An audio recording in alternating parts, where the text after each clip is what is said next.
Welcome to the Hopenning, the place where hope is happening, with your hosts Fran Cadron and Marina Theron-Monnery.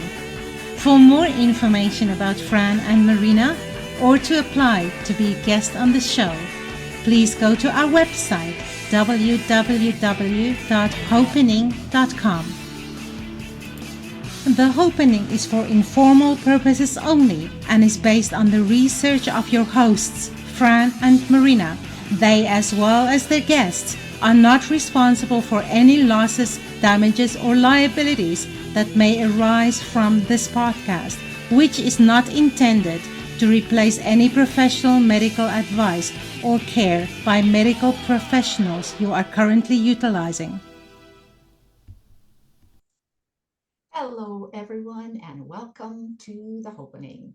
This is a place where hope is happening, and this happens to be episode number 87. So, welcome, Marina, and welcome to our special guest, Ramie Haas from Hello. Missouri. It's great to have you here. So, from Kansas City, Missouri, which I've never been to, but I know that Missouri is a lovely place. So, she is a wife, mother, and grandma, but for the sake of our podcast, she is a yoga and meditation teacher, a hypnotist, an energy healer, an NLP Life Coach. She's worked with people in prisons, and she's got a plethora of tools at her fingertips to help with healing. So welcome, Ramie. It's so great to see you here. Well, thank you. Thank you for having me, both of you. Nice to be here. Thank you. Right. So, Ramie, tell us what is the journey that your life took to brought you to where you are today and everything that you do in service? What brought me to where I am today? Well, it all started probably with my house burning down, totally to the ground. Crazy. But it was perfect timing because my youngest was 18 and I didn't feel like I should rebuild. I felt like I should travel and enjoy myself. So I did become a professional tour guide, but no one was hiring. And so I created a travel companion service. And from that, I decided to take a course in yoga at an ashram in Virginia. And that's what started all of my wellness interests. Yeah, it started with yoga and meditation, and then the blood type diet, and then the life coaching, and then as healers know that you just keep going. You just, I like that. I like that. So that's what brought me here. So you talk about different modalities that you use. You're also a hypnotist, which is Marina and my specialty. So, but before you got to hypnotism, you started using these other things like NLP, which I have no idea is. Maybe you can explain that a bit. Yeah. And I've never heard of NLP, and I was applying for a yoga job, a yoga manager's job at a studio. Not even in my city, because 20 years ago it wasn't as popular as it is today. Anyway, so I applied for this job and they said, "Oh, we'd love to interview you, but you must have NLP training." And I didn't know what it was, but I'll find out what this is and I'll get back to you. Well, I found out that Kansas City didn't have any training in NLP. So I went to Sedona, Arizona, and I took the intensive. So I stayed there for a month, and we studied 9 a.m. to 9 p.m. every day except Sunday. So neuro-linguistic programming. So what it means is that, neuro is the brain, linguistic is the language that we communicate. And language, not just like English or French, but the language that we speak to communicate. So, and then the programming. So the theory is 0 to 7. We are being programmed by our parents, society, our teachers, etc., etc. And from that time, from 0 to 7, we're really mimicking and modeling our elders. And unfortunately, sometimes that's really good and sometimes that's not so good, especially when you're in a homestead that is violent or not conducive to bringing up healthy children. So what I do, and in my training, which was fantastic. Well, they included the hypnosis in the training because they, or the man that I studied with, he believes that we could talk about all of this programming that we have. But you can talk till you're blue in the face unless you really address the subconscious mind. We're not changing anything. And willpower may works a little bit, but you really got to forgive the situation, which I usually take all my clients into that trance-like state, and silently they can forgive their parents or whoever, right? And then I grow them back up to present day, and then I use the hypnosis to co-create a new program for them.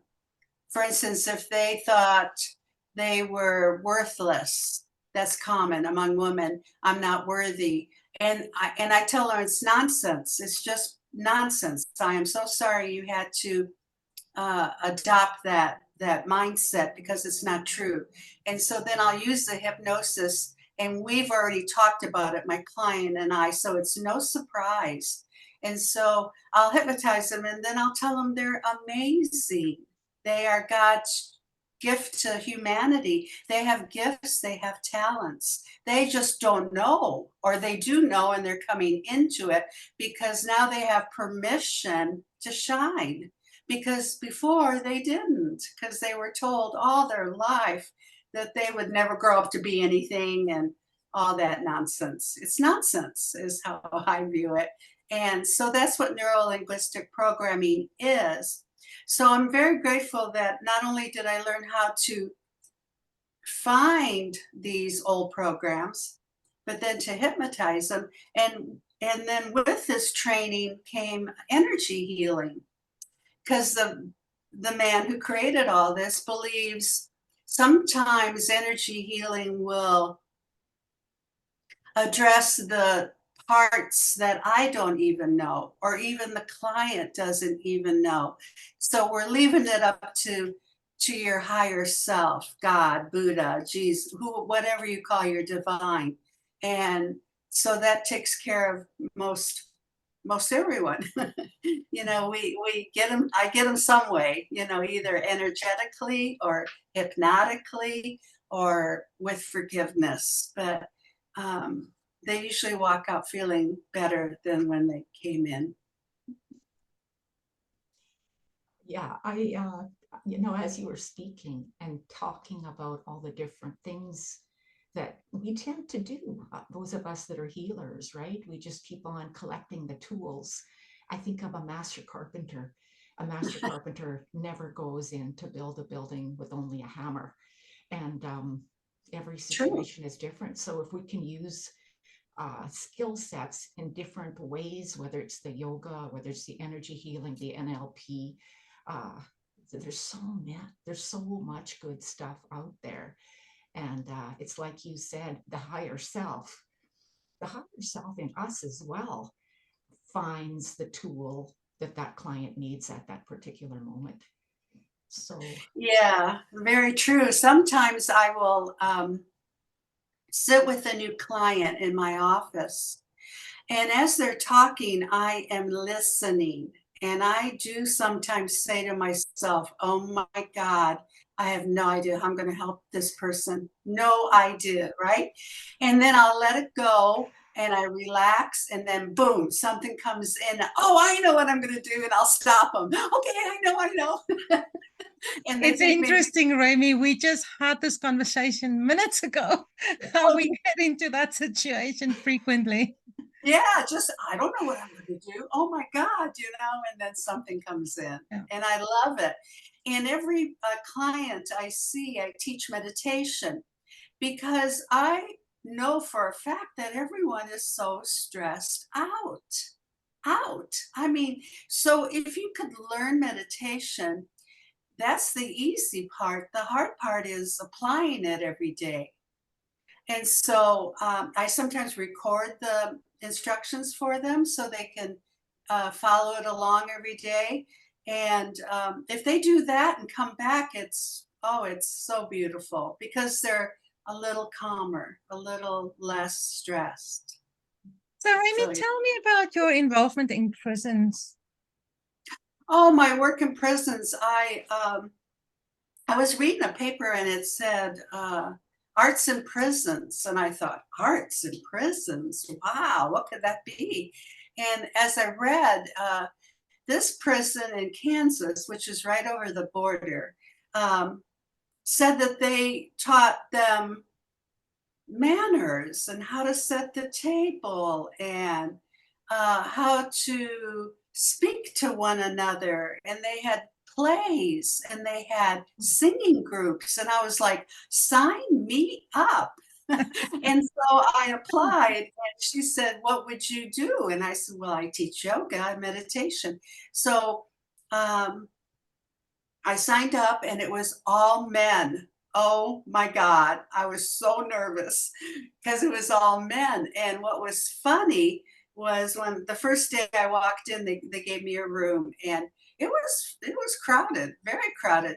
But half of them only wanted to see if I was this hot chick or something, and half of them left.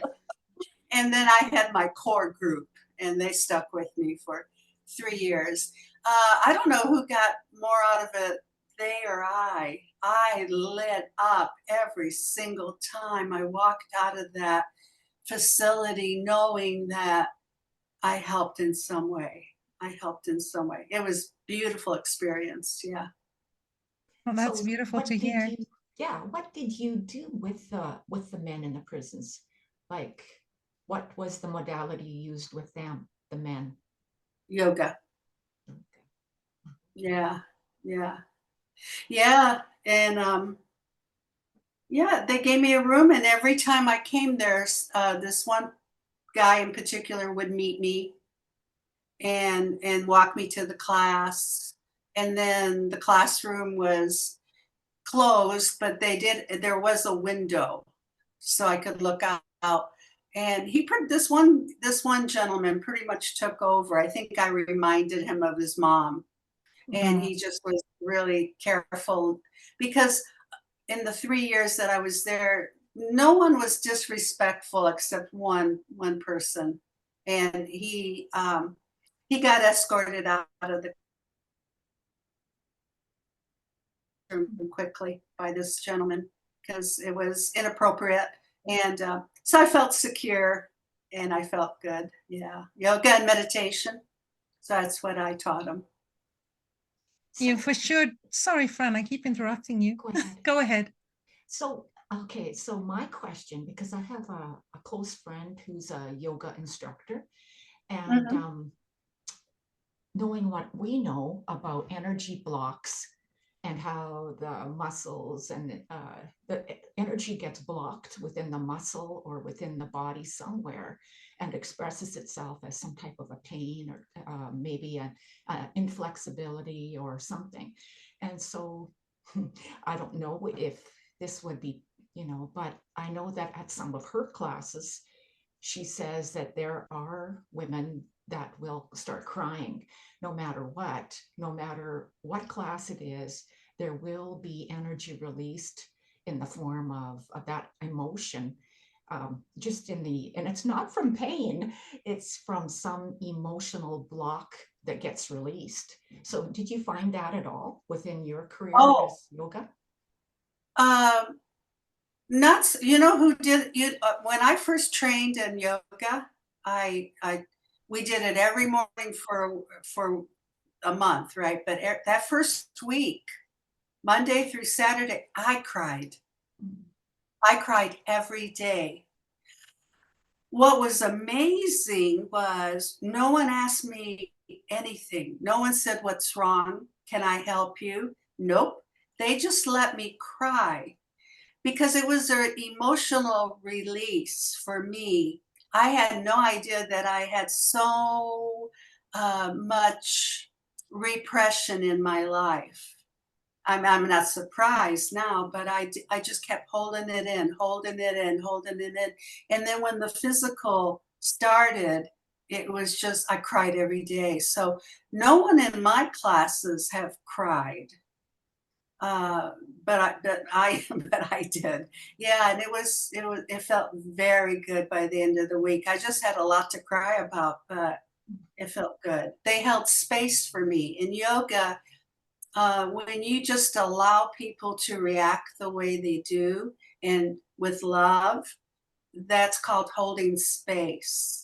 And I've learned to do that with my clients and my family because before yoga, I'm really sensitive. So I would react by crying or taking it the wrong way because I'm so sensitive. And it's not that at all. Not at all, not at all. And so they just let you cry, and it's a good thing. Yeah, So, in your yeah. bio, you talk about the healing of the super conscious self. So, tell us more about that for the sake of our viewers. Yeah, you know, and I've been doing hypnosis for, oh, I don't know, 15 years. And so I am attracted to more hypnosis. And I went to a couple conferences in America, and I just like listening to all the types of hypnotic sessions that is offered. And so I went to this lady's, and she titled it Super Conscious Self. And I had to know what that was. So I listened to her presentation, and she calls in your super conscious self, your higher self. And so I use it now, and I love it, absolutely love it, because especially on the medical side, when people are in so much pain and they've tried everything. And if I can get them in that state, which I can, but I can call on the super conscious self or the higher self and invite them in. And number one, it helps me to help them because I don't really know them like their super conscious self does. And so when I invite them in, I imagine they come in, I always feel a breeze or the temperature is cooler, or I feel something. And then I will give the directive to the super conscious self. And I love it. It's absolutely mind blowing what things will happen.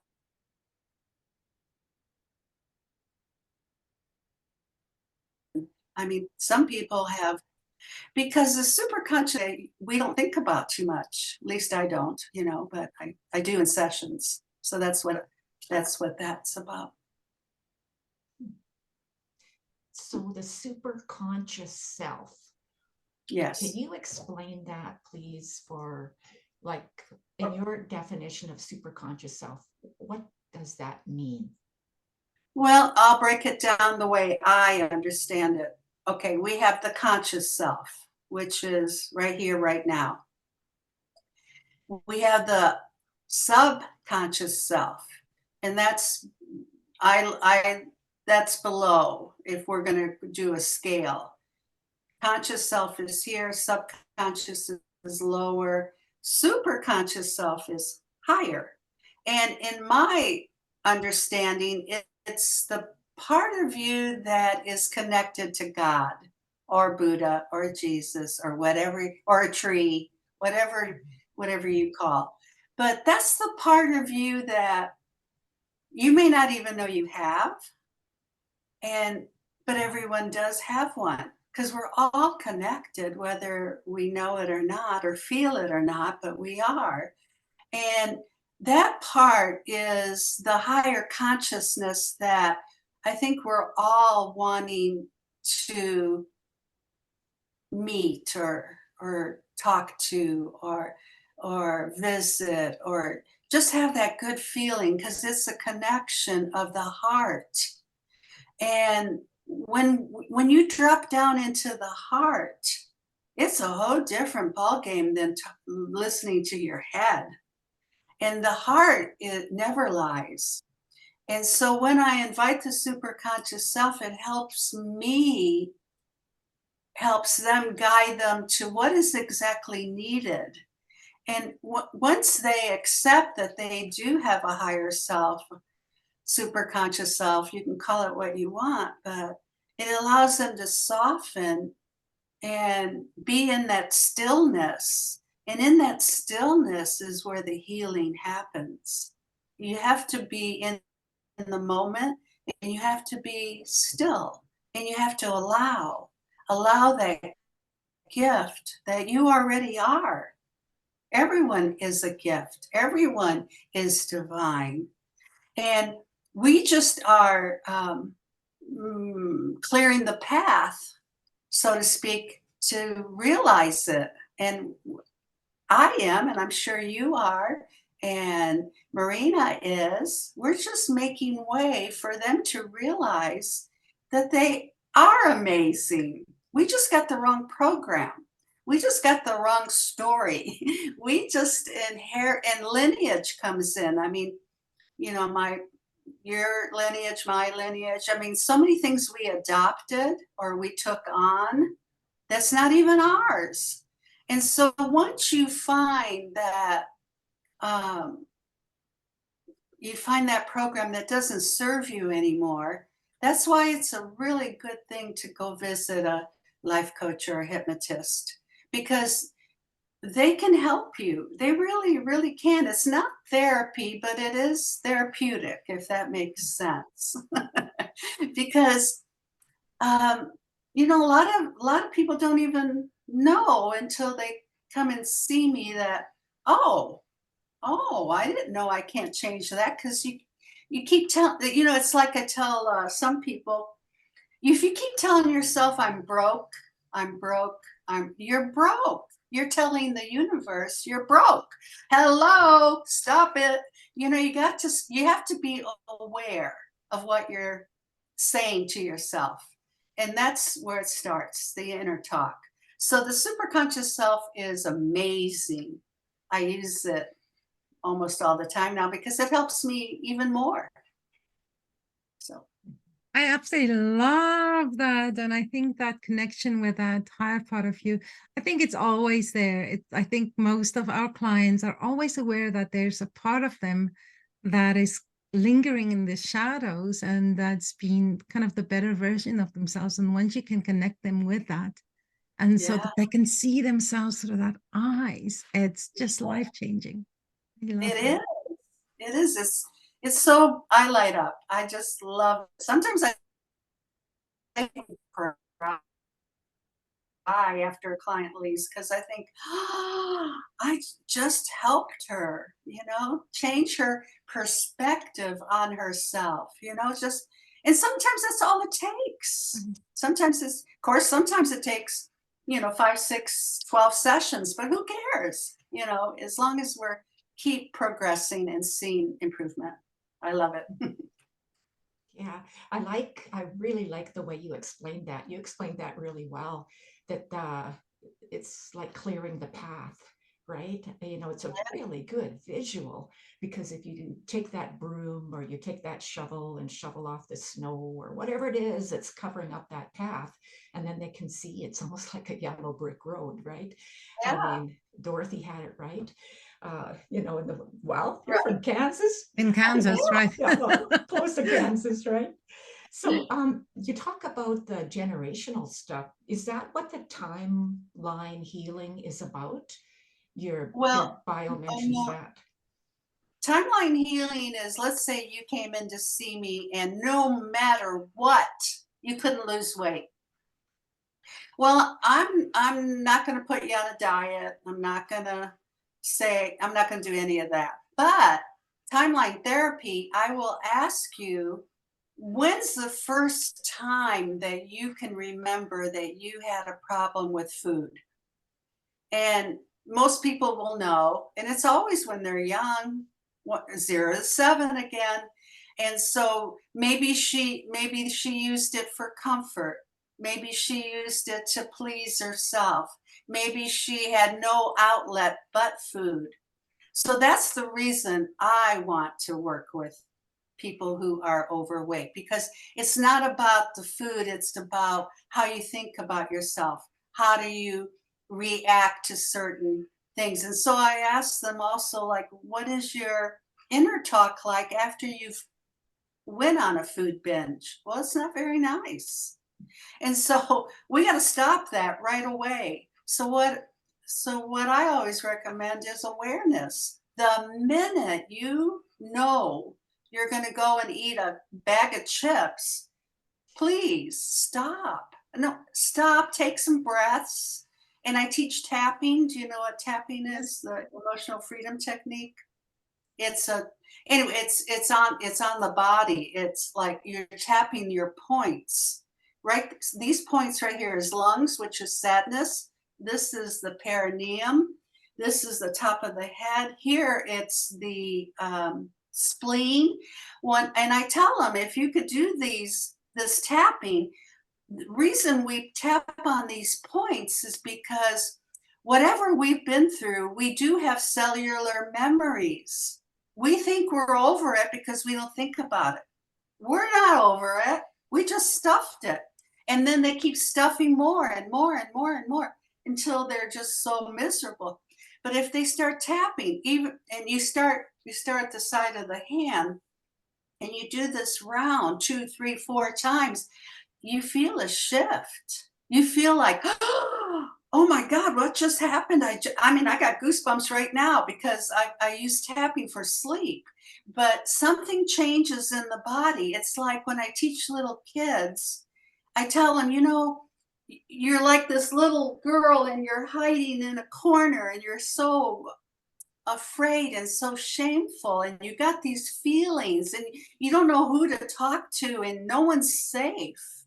And so if you start tapping, you'll speak your truth. And that's another thing. People always go, what am I going to say? Well, just say what you would say to your best friend or to yourself. And this fat. This fat. Oh, I hate it. I really hate it. And I'm just using it as a tool. I really don't want to, but I don't know anything else. Blah, blah, blah. And you just keep doing that till you feel that shift. And before you start tapping, you always do 0 to 10, 10 being the worst. You feel 10. If you're eating a bag of chips and crying in a corner because you've just promised yourself you're not going to eat anymore, well, you're upset because you've just broken your promise for the 100th time. Nobody gets it. Nobody understands. But the tapping really helps. And it does look funny, but you're doing it at home. It doesn't matter because you're home alone. You're in a space safe. But that does tremendous. That's where I start with the tapping. And then when I find out that, dad was never there, mom was, all those stories that are true. And then we start healing. And that's where the timeline therapy comes in. So you were 6. Do you remember what you felt like? Do you remember? Yeah. And then we heal that. And then I use the hypnosis and we co-create a new program because, I can tell you that you go home and you figure it out, what you're going to eat. No. You're going to take, I tell them you could take, well, if you're old school like me, a big sheet of paper, Sunday through Monday. Write down what you think you're going to eat. You don't have to stick to it, but I bet it's the first time you've ever created a menu. And you could see that meat, vegetable, fruit, and it's Tuesday. Yeah, okay. And it helps you and it kind of guides you. And then if you don't have chicken on Tuesday, that's okay. You can have it on Thursday. It's the idea that you're doing something constructive and positive for yourself. Because you can't rely on what your old program is, because all you're going to do is get the bag of chips or go to McDonald's. You're going to do the same old thing. But if you have that piece of paper on your bulletin board or on your phone, you're going to look at it because you want to change. You don't want to be 200 pounds when you're 5'5". No. So that's timeline therapy. Yeah. Oh, and the generational, I work with people. I do a DNA clearing and generational healing. So as you know, we're all connected to our ancestors. So it's a ceremony in trance where I invite them to go up a hill, down the hill, into the valley, and there's ancestors across the fire. And the fire is the cleansing. So we take all those ancestors and we put in everything that we don't want anymore. Because when we really free ourselves, we really free our ancestors as well, whether they're here or not. And it's a process, and it's, deleting all oppression, suppression, depression, all those old programs that none of us need, none of us. And so if we can clear it in this process, then I do that too. And good stuff comes from that as well. It's clearing and healing, clearing and healing. Yeah, that's what we do. I like the idea about the fire. So I just kind of throw into the fire whatever it is, Yes. whether it's the role of the woman or whatever it is that I think that might be holding me back, even though it's 2023. Yeah. I have a script, and I don't use scripts because I don't like them, but I do take from them though. So oppression, depression, suppression, and then you can throw in all your victimhood. I was a victim until I realized I was, and then decided that I don't want that program anymore. I didn't even know I was a victim, but after all these years of studying, then that's me. So I throw it into the mix, and then and this is all in trance, so it's so interesting to see what people tell me afterwards. But I don't really see their faces because I never met them anyway, but there's a lot of them. But they're all standing there and they're all happy to release. And they throw all of that into the fire. And then when it's all said and done, then the fire is burnt down. And then comes the rain from God, washing all the programs away. So I use that, and it's powerful. It's about a 2-hour session. So That sounds that's absolutely general. amazing. So, Ramie, since we talk a lot about hope on this show, if you have to talk to us about hope, the hope that you believe you provide to your clients, and that can be a message to us, what would you say? Well, I would hope that everyone knows or finds out that they are really amazing. And I truly, truly believe that. That's my hope. I hope that whoever listens to this, that they know, or at least will call one of us or talk to one of us and know that, you can really, really, with hope, change your life. You really can. And it doesn't matter how old you are. It doesn't matter. None of that matters. it matters that you take responsibility for yourself and get on that hope train, because that's where it's at. Because that's exactly where it's at. If you dwell in the past, you'll be miserable. If you think so much of the future, you won't be here. So hope is huge. And I hope more people will dive in and find out more what they can do to help themselves to be the best version of themselves. Because that's all we want, right? Yeah. Beautifully said. Thank you. Thank you. Yeah, it's easy to tell what a great grandma you would be. Like, you must be the best grandma ever. You know, you just radiate, you know, you just got that such a great, gentle, loving spirit. I can feel it from here. So Thank you. you're welcome. So where can we get a hold of you? Where can our viewers get a hold of you at?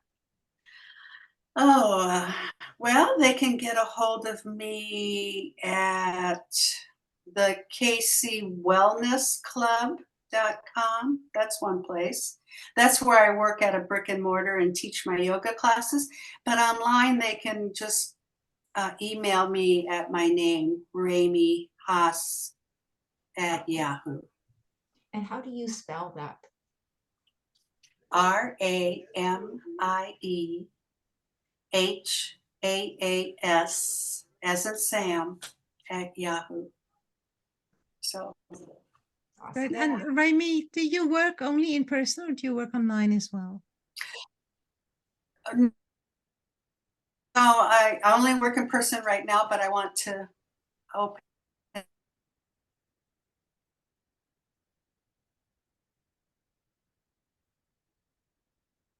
up and we missed that end. Sorry, and now I interrupted it. It seems like there's a Oh, I little would bit of delay. Oh, yeah. Yeah, I don't work online, but I want to. Perfect. Yeah. Yeah. That's perfect. So I am sure if somebody reach out to you and want to encourage you to do that, you will find a way. Yes. Yes. I hope so. I hope so. Thank you so much for being here with us today, Ramie. Really appreciate it. And thank you. Thank you so much for having me. Yeah, it's my first podcast. Oh, it is. Yay. Yeah. Congratulations. You did very well. Well, thank you. Thank you. Wonderful. Great. Well, if you enjoyed what you heard today or what you viewed today, make sure you subscribe. And Ramie, thank you for sharing your expertise, your wisdom, your love, your joy, and your exuberance for finding the divinity in all of us. And I just want more of that for me too. Okay. Well, thank you. Thank you, ladies.